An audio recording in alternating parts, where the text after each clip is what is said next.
Hi, I'm Roberto Martinez and you're watching Toffee TV.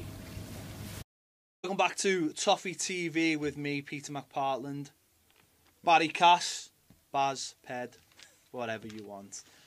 We are back again in our lovely little studio, as you can see. Has a few little improvements this week.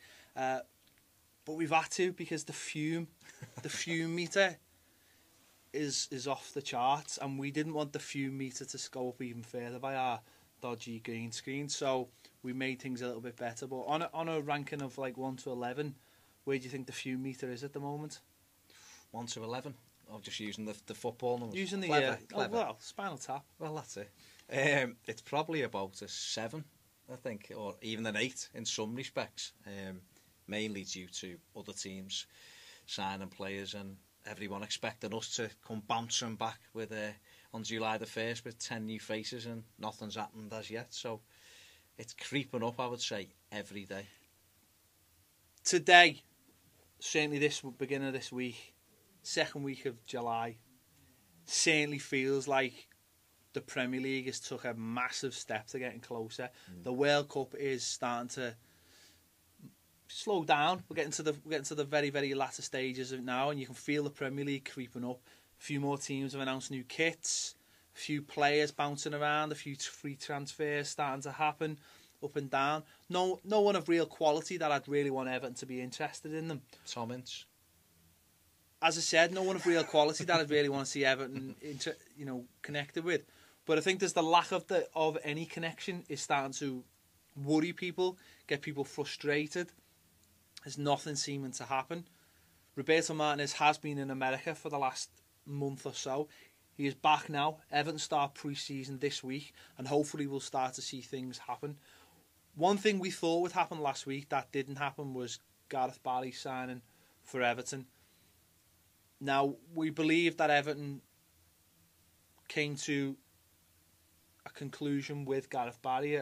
Maybe something was agreed, maybe not. That's what we thought. But the issue seems to be a little bit more complicated than that. Yeah, it's dragged on, hasn't it? We thought it had been tied up by now. We're led to believe, and through many different streams, that a deal was in place. I think it's been a problem more to do with Manchester City. A lot of people are getting hung up on we discussed last week about the fee and a structure of the way the deal works, but the fact was Everton didn't pay what they should have done for him last year, and this was in place if we wanted to buy him. And it appears to be the third year of a 3-year deal that is a sticking point, so I'm led to believe. Everton are reluctant to pay for that third year because I think they feel as though there was a loose agreement that it would be a 2-year contract on offer. They've obviously agreed, or we're led to believe, a 3-year deal with Gareth Barry, so Manchester City are asking for money for that year allegedly. So I think that's where it's at the moment, and we know the stories have surfaced in certain tabloids that West Ham United have come back in for him. I'm not so sure whether that's just the agent putting that out there, because obviously it's a scare thing for Manchester City because West Ham wouldn't have to pay any fee for him, so they're going to lose out on a fee, and obviously probably to scare Everton a little bit that he might actually go somewhere else. What kind of surprises me is Manchester City squabbling over what could be 500 grand or £1 million, richest club in the world and all that. So that's a little bit of a strange one for me, but I thoroughly believed he would be an Everton player last week. Now, a lot of people out there will be asking the question, why should Everton be paying a fee anyway? He's a free transfer. His contract ended at Manchester City. He's now free to negotiate his own contract with Everton. So why is that agreement there? When you take a player on loan, you pay a loan fee for the player. We've done it with Rumour, Lukaku, Lassina Traore. We didn't have to do it with Gerard Deulofeu due to the number of games that he featured in for Everton. So every game that he played, a portion got knocked off the loan fee. With the Gareth Barry deal with Manchester City, Everton, they come to an agreement that Everton wouldn't pay that loan fee, or would only pay a portion of that loan fee. And so therefore, it's just Everton paying for last year or not paying for last year. So what was good for us last season, having to only pay a small portion of that fee to see how we went, that's now they want their money basically, and I understand why people are asking why we're having to pay a fee, because certainly when I heard a figure, I was quite surprised myself. I don't think it's as high as what the newspapers have reported it, but there's certainly a fee that comes with it, and it is a surprise because I've not heard of a deal like this before. However, normally when you loan a player, you pay a fee for them, and Everton only paid a small fee for them last season, so it swings and roundabouts, really. Well, we'll wait and see on that one. I think he does want to sign for it, so it might just be a case of just button heads till it's sorted. We're in the silly season. We're getting linked with a few players. Gradually, we've started getting linked with a few players. Let's have a look at some of those potential targets. Adama Traore, a winger from Barcelona, 18, made his debut last season for the first team, and also made his Champions League debut. Obviously, there seems to be a good relationship between the two clubs now after Gerard Deulofeu, and Gerard Deulofeu has actually come out and said some nice things about the club, how it's made him a better player and made him a better person, he said. So that's nice. So Barcelona will be looking at that thinking, well, you know, we could send a couple more, and this is the first player linked.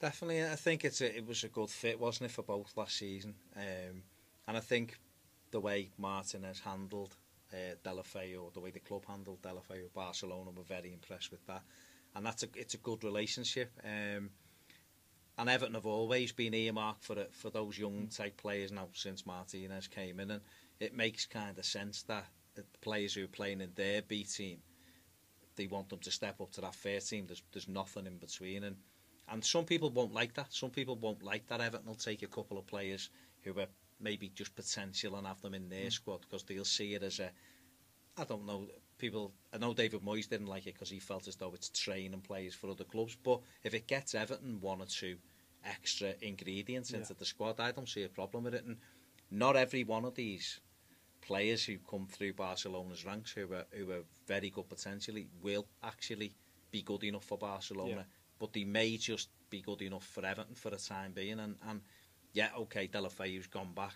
I'm not so sure that he will still remain there for the course of the season, especially if a certain Mr. Suarez ends up there. It again limits his playing time. So, you know, we may well see Deulofeu back at Everton in the future. You know, obviously that hasn't been completely ruled out. But I think for the likes of Traore, who's got quite a good reputation over there, along with 2 or 3 others who Barcelona were looking at have been in touch with Everton, I think it's a good fit for Everton. Another name, Tom Cleverley, which will... that took that few metre up an extra I'm not going to say it's going to cut our fans in half. It probably puts them all in the same camp. But it's a player that when you think of doesn't necessarily get you excited, doesn't get the pulse straight. And, you know, this is a player that Roberto Martinez had in his Wigan days. He knows his strengths, he knows his weaknesses. But it's a player who's played, you know, over 100 times for Manchester United. He's got 13 caps for England. Do you think, realistically, this could be a target? And if so, I mean, what would he bring to Everton? Like you say, he's not a name that you'd be dancing around your living rooms when you hear Tom Cleverley linked with Everton. But I think he's a player that Roberto Martinez has worked with before, like you just pointed out. You know, he's an England international. He's young. I think what he brings to Everton midfield is the legs aspect again. I think he's decent on the ball. He gets around the pitch quite well. I've got to be honest, and I'm not just going to sit here and say that, you know, I do trust Roberto Martinez, and if he thinks he's good enough for Everton, fantastic, and he'll hopefully develop him. Me sitting here now, would I take Tom Cleverley? I'm not so sure. I've been quite critical of him when I've seen him for Manchester United. He doesn't seem to be one or the other for me, and gets into good positions, doesn't necessarily finish well. Does get about the pitch quite well, but he's one of those that you just think, I trust the manager with, and if he's seen something, that's all that we can. I suppose he falls into the category of like Jack Rodwell as well, doesn't he? You know, there's plenty of rumours about Jack Rodwell. It's sort of the same sort of thing. We all sort of have seen what he's done, whether it be, you know, Tom Cleverley for Manchester United, Jack Rodwell for Everton, but it's whether that changes with Roberto Martinez. What would Roberto Martinez do to him? What would he make him a better player? So I suppose they both fall into that category. Jack Rodwell. I think Jack Rodwell, his name just sent a little shiver down my spine, and just because of his injury, it's his injury record, isn't it? I think if you could get Jack Rodwell back to Everton Football Club and you could say to me, he will play 30 times next season, I think you would look and think, right, okay, we know that he's a decent footballer. We've had him before. We know, for me, he goes sideways a little bit too much. But again, you don't know whether that was instruction from the manager or whether he just... We know Roberto Martinez gives players that incredible belief and confidence. And he'd be coming into an Everton side that's very much football dominated now. And everyone always said that Jack could play. He made his debut in Holland. I'm going to forget who we were against when we won 3-2 anyway. But he made his debut as a 16-year-old then. There'll be Evertonians shouting at it now, shouting at the screen. And he was always comfortable on the ball. And a lot of people had him down as a ball-playing centre-half, a Rio Ferdinand, if you like. And we don't know because he was never used there for Everton, was he? And you don't know whether Roberto Martinez has seen that and thought he'd be ideal in a 3 at the back, or he'd be ideal playing centre-half with John Stones or whatever in the future, or whether he sees him as someone who can naturally take over from Gareth Barry. I'm saying all this without Jack Rodwell obviously joining Everton, but he would see something in him, a good young English prospect, an Evertonian as well. Didn't really want to leave the club. I think David Moyes at the time felt as though he was expendable and we got a good amount of money in and it enabled us to do other stuff like the Stephen Pienaar deal and things like that. So I think from that aspect, if you could get him fit, I think he'd be the type of player that Roberto would like. I mean, what's your opinion on that? Just well, I mean, yeah, we've seen all the glimpses, we've seen all the things what we've seen when we were growing up. We all thought he was a great prospect, but I don't think anyone shed any tears when he actually left the club simply because of that injury record. And now, whether that was growing pains, or you just never got a good run, or you don't know, do you?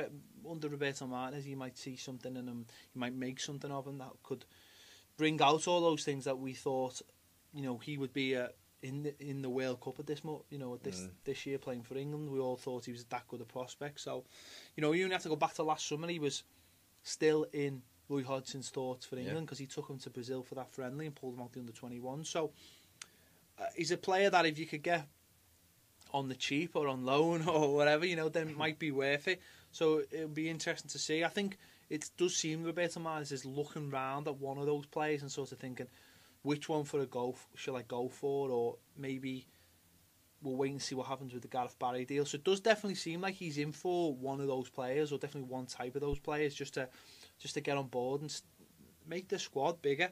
Another player we've been linked with is Demba Ba. We've been linked with him many times. We know before he signed for Newcastle, we had the chance to sign him, but due to his knee injury, has he ever had a knee injury? Don't think so, according to him, no. No, so we've got a chance maybe now of bringing him in. He's a striker who scores nearly a goal every other game. Sorry, he seems to have his moments, and then seems to have a lot of off moments. But he seems to be one of them strikers that you think, when you're looking around for as Everton financially, you probably think Demba Ba could be a good option, even though he is 29. I think he'd be a good option if we could get him with another striker.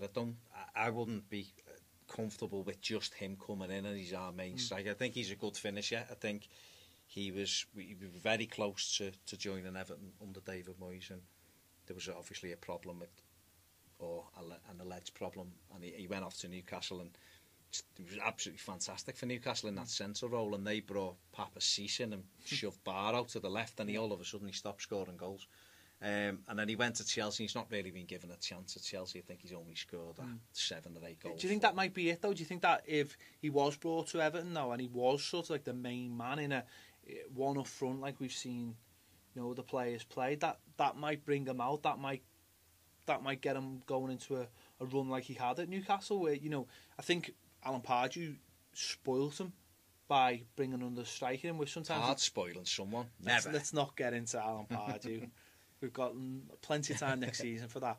But the fact that he went to Chelsea and again he was brought in and he didn't necessarily settle straight away. So therefore, because of the pressured environment of Chelsea, it was like, you haven't scored in 2 games, you're out of the team. Whereas coming to Everton, maybe he'd settle in a lot more and feel a lot more at home, and maybe we'll start doing the business more regularly. Well, I think if he's the main striker and he plays the majority of games, he will score your goals. He certainly, I think he got something like 7 in 12 for West Ham before he went off to Newcastle. So he knows where the net is. He scored in the Premier League. He's proven in the Premier League. He's a cheaper option than Romelu Lukaku. If we were to get Demba Ba, then I would want us to go and get a younger striker who was going to come in and complement them. I wouldn't want Kone and Ba as my two main strikers, because for all Lukaku's faults in terms of keeping possession and everything else, he's still a young, fit, hungry centre-forward who's got good skill sets, and I think you've got to kind of get up to that level of striker. A name that maybe doesn't mean much to many people, but Brendan Galloway, 18-year-old from Milton Keynes Dons, has been linked with Everton, an up-and-coming prospect, made his debut quite early when he was 15. One for the future, but we've seen ones for the future rise very quickly when they get to Everton. What are your thoughts on this one? I think he's played for England at various levels. I think he looks like a very good prospect. I'm not going to sit here and tell you I've watched him and I know that he's fantastic and everything else. I've just heard good reports about him. People at the club who've watched him have said good things about him. It's a very Roberto Martinez type signing, isn't it? You know, someone who can come in and he can mould. And we've seen it with John Stones, who came in that kind of role and has, you know, almost ended up at the World Cup. Yeah. So I think it makes sense if Everton can get him for a decent amount of money. These are the kind of players that, you know, we operate with, and he wants that youth running through the club, doesn't he? He spoke about his 5-year plan the other day, you know, now that he's signed his contract, and I think he's starting to look at that back four and seeing Philip Jagielka's Philip there. Philip Neville there, didn't I? Phil Jagielka is getting, you know, he's the other side of 30. Jagielka. Or Yagi, however he says it, yeah. Sylvain Distance, 36, you know. So it's strange that a French fella's name's a lot easier to pronounce than an English fella's name, isn't it? Well, that's the way of the world, isn't it? But, you know, obviously, Anton Alcaraz is another one who's 30 plus, so he's looking maybe at the future for that back four and thinking, you know, let's try and get that age down. So there's the right back, Robinson, I think his name might be, over in Ireland, who he wants to bring in. There's Robertson, who's the kid up in Scotland, the left back who he's looking at. So you can see the kind of player that he's looking at, and he wants to sprinkle them in with the players he's got already. But I think it's very clever management. Now, another player we've been linked with, I mean, this will be a shock. I'm not sure many people know about this kid. Exclusive. But a lad we have been linked with is a kid called Romelu Lukaku. Romelu Lukaku, which we've all sort of followed in the World Cup. We were desperately hoping he had a poor World Cup, which he pretty much did. Okay, he got the goal against America, but, you know, I don't think that's really gonna get the sirens going. Now, we were led to believe over the last week Atletico Madrid are getting quite close to him, wanted to bring him in. They've lost Costa now to Chelsea. They looked like there might be a deal on the table. He might be going to Madrid on loan. That'd probably be the best for him, he probably thought, because he could come back in a year. Chelsea would be able to see him playing for a team at the top of the league, going into the Champions League. But it looks like Madrid may have turned their attentions to other strikers, and he's come out and said that the option is there from Everton and he needs to just go home, have a rest and discuss it with his family and see what his future, or where his future lies.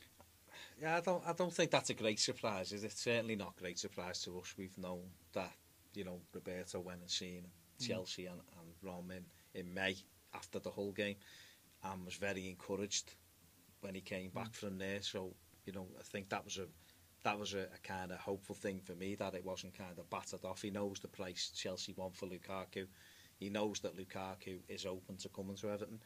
But it's always been Lukaku's choice, and this is what when I've had discussions on Twitter or with friends or what have you, and they're talking about certain things, the ball's always been in Lukaku's court, you know, and Chelsea have made it quite clear that maybe he's not for them at this time. Now, whether or not they will be open to another loan deal, I'm not sure about that. I think they wanted money in, but then this Madrid thing kind of surfaced, and it was a loan, so you kind of thought, well, it does make sense. Get Champions League experience like Courtois, and then maybe come back in. Does the player want to go out on loan again, or does he want to say, you know what, I'm 21, I've been on loan for the last few years, I want to put some roots down and say I play for Everton or I play for Atletico Madrid or Tottenham or Juventus or whoever it may be. obviously Evertonians have been quite encouraged by what's come out now in terms of them looking at it as Everton as a possibility, but it's down to him at the end of the day. I think what's good from Everton's point of view is he's been here, he knows the manager, he likes the manager, he knows the team, but a team that is, we finished 5th in the Premier League, so we're no mugs. If he gets his shooting boots on and has a better season next year, why can't Everton push for that 4th place? Do you think what's happened in the World Cup will help Everton or hinder Everton? Because I think there'll probably be two schools of thought. The negative one for being Everton is that he's gone to a World Cup, he's tasted a little bit of that little bit of the show, a little bit of playing in a high stakes environment, playing in a tournament that's followed all around the world, and thinks, you know what, the next best thing I can do to create that is be in the Champions League. Or will he have gone there, seen that he's done disappointing, come back and go, you know what, I've still got a few things to work on in my game that are going to make me better, going to make me better for the Euros in 2 years' time. I don't want to just be that striker who plays up front and I'm seen as one thing but actually I'm another thing, because that's sometimes what I think. Some people think he's one thing, he's a back to goal striker who's going to spin defenders and hold the ball up and bulldoze people. He bulldozes people when he's got the ball at his feet and he's running onto it, which I think Roberto Martinez use him as. But also Roberto Martinez might be able to develop the other side of his game. So do you think there might be a small part of him that says, you know what, let me go to Everton for 2 years, develop my game, maybe have a big Euro tournament, and then the possibilities are open to me. I'll make a little bit of money for Everton and maybe we'll all come out of it a little bit happier, and he'll still only be 23. Yeah, I mean, it just makes a lot of sense what you've said, and the thing is, if he does develop the way he can do, he could be playing in the Champions League with Everton, you know, and who knows where the club will be in 2 years' time then. The World Cup, he might have seen the showmanship, he might have seen the glitz and the glamour and thinks that the Champions League is very similar. Then again, he might use this World Cup as a thing of, well, I started off as the #1 striker and I was very quickly put back on the bench and swapped with a youngster who Marouane Fellaini said he didn't even hear of when he was included in the squad. He didn't know who he was. So does he look that way and think, well, hang on, I want to be loved? And at Everton, I was the #1. I was loved by the fans. I was loved by Roberto Martinez, and I scored goals. And he has come out on record and said it was the happiest he's been, and he's improved the most since being there. So there's that train of thought as well, isn't it? That he may be happy with where he is and think, like you've just said, let's get to Everton, let's get the contract signed, let's get me, you know, I'm here for a few years now, I'm not being shipped out on loan, whatever you, build towards the Euros if that's what's on his mind, and get European experience this season with Everton, and who knows how far they can go with him in the side in the Europa League, and take it from there. It's a little bit up in the air. I think the good thing for Everton is Martinez is back now. I think they're out the World Cup, so that speeds things up a little bit. I think we just need some closure on it, to be honest. The other side of it, people will be sitting on going, what are you on about? It's going to cost £24 million. That's that side of it as well, isn't it? But we sat in an interview with Roberto Martinez and he said to us, I want him. So if he says he wants him, therefore you would think that he's got the finances to back that up. Now, I just want to ask you this question. Is the lack of Everton's transfer dealings so far this summer maybe down to the fact that Roberto Martinez needs to know what his pot of cash is, because he wants to put a heavy percentage of it into buying Rumour Lukaku? I think he knows exactly what his pot of cash is, and I think he's known it for a while. In that interview, he said he wanted to bring 6 or 7 in, so he's known that he's not just going to he's not going to sign a 5-year contract and then be told he's got £8 million to spend this summer. He went and had a conversation with Chelsea in May. He came away quite happy, knew he left Everton's interest on the table. In that meeting, they would have said, if we're to sell him, we want 20 plus million. And Everton is still there, knocking on the door. So that for me tells you that when you buy something of a great value, you don't pay £25 million up front. There's only Manchester City and probably Chelsea now are thinking, well, football who pay up front. I think if Everton get Lukaku for £24 million, the down payment will probably be somewhere between 10 and 12 million as a first payment. They've just received a big amount of money from the TV. They've got season ticket sales on top of it. They've got excess transfer fees on top of that to add into the pot. So yes, of course, there's improved contract for Baines and Coleman and Barkley and McCarthy, who hopefully sign there soon, so that'll come out of it. But there still should be quite a sizable pot there. But are signings 2, 3, 4, 5 and 6 dictated by if Lukaku comes in, and whether maybe that's why we haven't seen any movement so far, because he's thinking, I want this done and this decided, because then the number 2, I've got a midfielder who cost 8 million or 4 million. If we bring Lukaku in, I've got to go for the £4 million one. Probably it plays a little bit of a part in it. Yeah, I think I couldn't sit here and say to you, Everton have got £50 million to spend, because I don't know. I just know that I'm led to believe, and other people will say the same thing, that there's a sizable pot there, but then you balance that off with wage budgets and everything else that we know about, and it probably will shape it to a certain extent, the same way as other clubs have gone for a certain type of player and are now having to look at other things because that player might be too much or cost a bit more than that. So we won't know that, will we, until he actually does that. But I think one thing that needs to happen, and I think it will happen this week, is that Everton will set the ball rolling and get that first one in through the door, and then that gives everyone that belief then that we don't want to. We finish the season so strongly and so well, and everyone's on a feel good factor.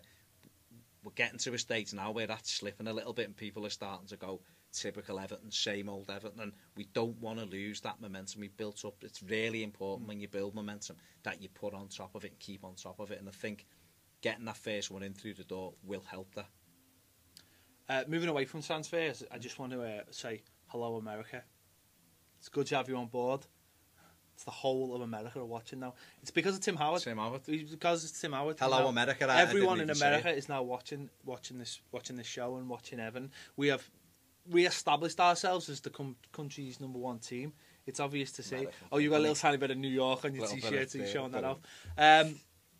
Fantastic heroics by Tim Howard has made him a household name in America now. I mean, we've seen him all over the place. I'm sure he'll probably once he gets his break over, he might be doing the rounds on the TVs or shows and all the rest of it. But how do Everton capitalise? How do they jump on board this maybe small window they have to gain new followers over there and new opportunities in sponsorships and everything else that goes with it? It's a really difficult question. This would have been fantastic if this was last summer. If the Everton were in the tournament that they were in last summer, obviously going over to America. I think it's probably a little bit late in the day now to start arranging tours on the back of it, but they can plan. I know that they're very interested in going back to America next summer. But is that too late, though? Do they need to do something now? I mean, what are you suggesting? My perfect scenario. Well, my perfect scenario would be that someone at Everton now gets in touch with Tim Cahill and says, organise as a friendly for some time. Everton go over there for a couple of days. They play. We know there's a window in the schedule in the MLS where they play a lot of friendlies.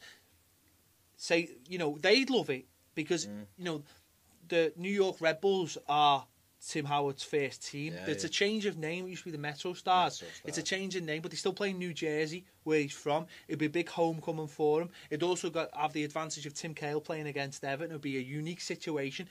Everton would only even play a half for Everton and a half for... Oh, brilliant scenario. Brilliant scenario. Amazing. But Everton could just go for a couple of days. Now, I know might not be part of Roberto Martinez's schedule, but come on, this is a little bit bigger. We've only released 3 friendlies exactly. as well, so we don't even know who we may as well just organise it. We'll just organise it for the club. That, to me, makes perfect sense because you could sell out New York's ground. You'd have this big homecoming for Tim. That, to me, makes perfect sense. Yeah, it's difficult to agree with it. We need to set it up. We need to be those coordinators. Get Timmy Cahill and everyone together. Yeah, everyone needs to just go and tweet Tim Cahill, tweet Tim Howard, tweet Everton, tweet New York Red Bulls. Let's get this organised. It makes perfect sense for all of us. It's a fantastic opportunity. Let's make this... it's pity we couldn't have played it on the 4th of July. It would have been that big. Obviously, we couldn't have played it on the 4th of July. No. But, let's make this a big thing. Let's make it let's make it happen. This could be massive. Could be massive. Could play this every year. But potentially what it does is it opens the door for Everton in America. We've got one of only a few US players playing in the Premier League, and we've certainly got the one with the biggest reputation at the moment. He's got Obama asking after him. Let's send the shirt over to Obama as well. Air Force One on the back of the shirt. Yeah. Well, we missed an opportunity with Landon Donovan, didn't we? He was massive at the time, and he got 2 stints here. So we do, you won't get these opportunities very often to have a foothold in such a superpower like we have at the moment. So if we want to be worldwide known and attract more investment or sponsorship or anything else, this is the kind of thing we have to make it happen. America, let's make it happen. Evertonians, let's make it happen. Let's do it. Everton, make it happen. Red Bulls, make it happen. Anyone else, make it happen. Let's do it. Let's jump on board. There's a lot of money out there. You want all these players? Put your efforts in as well. Right, let's finish the show off with some tweets.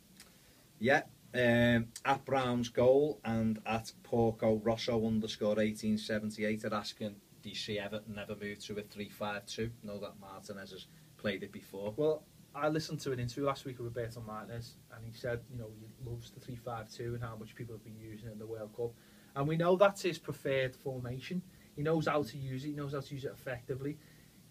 He's got the players to use it as well. So that could be something we see next season. Maybe get brought in using the Europa League, using the League Cup. Maybe then slowly progress it into the Premier League. And something he used last pre-season, if you remember, the Juventus, yeah. So it could happen. Could happen, definitely. At Will30, Gareth Wilson says, based on our current financial situation, what should we be hoping to achieve next 3 to 5 years? Zenith Data Cup. Simod Cup. I think it was a serious question, mate. I don't know. I mean, who actually knows what our financial situation is? That's the thing, isn't it? Who actually knows? No one knows. I think when you're looking at in terms of the increase in TV money and everything else, that revenue, what should we be looking for? Should we just be happy to be 7th or 8th, or should we be trying to kick on to that next level? I mean, of course you always want to kick on, but then you think, look at the manager. We've got a great manager in charge. We've got great youngsters at the club. And it's an interesting one, isn't it? And it's a strange one being trying to be devil's advocate here. People have moaned for years about Everton financially and being in debt. What if Everton was to say, right, we're taking all this money we're making and we're going to pay off the debt, so maybe when times get a little bit leaner, then we're going to be on an even footing. I mean, I don't know if that Everton... The fume level has just gone. I think the fume level's just gone. Right, let's move on. I just think that we don't know, and we'll only know by the end of this summer what our financial capabilities are for the next couple of summers. Because if we go out there and we buy 2 or 3 top players, then realistically we can say, well, maybe we can do that next summer as well. Because the financial levels coming from the TV deals should be around the same. America. At Jimmy FC 1878, Tim Howard's beard. Fierce. Only one way to describe fierce. It. It's fierce. Sasha fierce. It's fierce. You fear the beard. Even again, Obama has commented on the beard. The beard's awesome. When he had it for Everton last year, of course, he saved Christian Benteke's penalty at Aston Villa. All about the beard. The beard. When he shaved the beard off, he wasn't as good. Damien Braithwaite, don't know your Twitter tag thing because it hasn't printed off, but Georgie Samaras, yes or no? Yes, he's got nice hair. No, he shouldn't play for Everton. Okay, I think that's quite complimentary. Mr. and Mrs. Evertonian, anyone from the World Cup you'd like to see come into Everton? Lukaku, I'd like to see for continuity. Give us a name that's not being linked with us. Perisic, is it, from Croatia? I thought he was excellent. Besic as well. I thought his energy levels were just absolutely fantastic, and I thought he was a good footballer. Very good. Besic as well, and I like Yedlin. He's my favourite. Yedlin. America. 60 grand. All about America, isn't it? No, not all, but Yedlin was good. We're not going to discuss Oviedo, baby. We're going to discuss opening fixtures the week before. Time. Not now. And the final one has come from Joe McKibben, 1878. Realistic targets for next season. I know it's very early and this may be dictated by the players. I don't know, but at the moment, I don't know what the realistic targets are. All I want to see for you, though, for what I want Everton challenging like they did last season around the same areas. Okay. Going out there and having a go, and hopefully, if there is investment in players, kicking on to the next level. But then you say, right, what if we say, right, we want to get to the Europa League final, and then you say, right, well, is that going to mean that the league form's going to suffer? That's what you've got to take into consideration. But I think it's very early, you know, to say these things. This is the first week. Well, what would you like to see?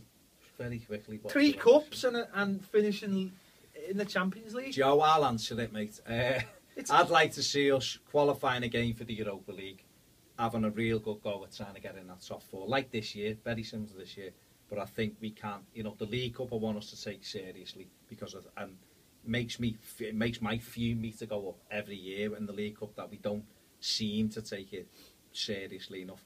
And obviously enjoy the Europa League and see if we get to February, we're still doing okay, in good health with the squad and everything, really kicking on for that. And because again, we win that Champions League football anyway the year later, so you know that to me should be a realistic target. Sounds good to me. Don't forget, if you want to get in touch with us, get your questions in as well to us. It's on Twitter, it's at ToffeeTV1. Find us on Facebook as well, I think we're on there as well, but make sure you subscribe as well on YouTube. Make sure once you've watched this video, you subscribe if you haven't already. Shouldn't it just be here, all of this Toffee TV? I'm telling the people, just in case it's not there. Here. Make sure you subscribe, though. It's massively important. Loads of people are watching our videos, but we want loads of people subscribing so they know straight away when a video is available. So they're not looking for us saying, where's the video, where's the video? You'll know straight away, then you'll get a little cheeky email telling you when it is. And all's right with the world. And we'll be back soon. Hopefully we'll have a little bit more concrete stuff to talk about rather than just going around the houses. But we'll be back soon. We'll see you then.